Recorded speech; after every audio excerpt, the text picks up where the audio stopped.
To find out more on why this caused the vaccine to be discontinued for now and what the difference is between the Moderna, Pfizer, and J&J vaccines are, so you can make the best choice for you and your family. Fox Carolina's Carrie Weimer live for us at Fowler's Pharmacy in Greenville. They're actually one of those locations that has been administering that Johnson & Johnson shot. So Carrie, what's the latest?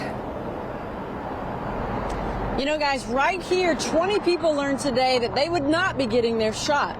Of course, Fowler's, like you just mentioned, is one of the upstate locations that gives that Johnson & Johnson vaccine. And due to the recent news, they've had to stop immediately. So I went to them today to find out what people need to know that have made appointments here and what they're going to do with the supply they still have on hand. This morning, the owner here at Fowler's learned they had to immediately stop giving their COVID-19 vaccine shots. He tells me the CDC called them and said to cease and desist use of the Johnson & Johnson vaccine and mark it do not use until instructed otherwise. This all on the heels of the FDA reviewing data of 6 reported U.S. cases of rare blood clots in women who had gotten the J&J one-dose shot. DHEC says these events appear to be extremely rare, but out of an abundance of caution, they are recommending a pause in giving the shot. Local pharmacies like Fowler's tell us for now they're waiting on further direction from officials. We talked to an epidemiologist today who says based on the numbers, you're much safer taking the vaccine than you are from any potential adverse reaction to it. Patient, if you're coming here, we can get you scheduled after we find out what we're doing.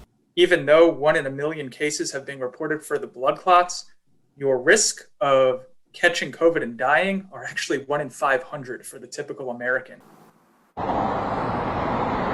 We found out the CDC, along with the FDA, will be meeting tomorrow to investigate these cases further and to make a decision on whether or not it's safe to continue giving that Johnson & Johnson vaccine. Now, DHEC tells us they recommend anyone who has gotten the J&J shot who is experiencing severe headaches, abdominal pain, leg pain, or shortness of breath to contact their healthcare provider immediately.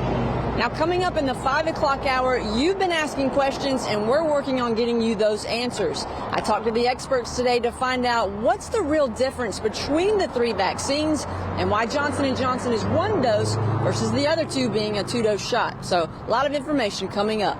Cody, Tori? Yeah, all very important information as well, Carrie. Thank you.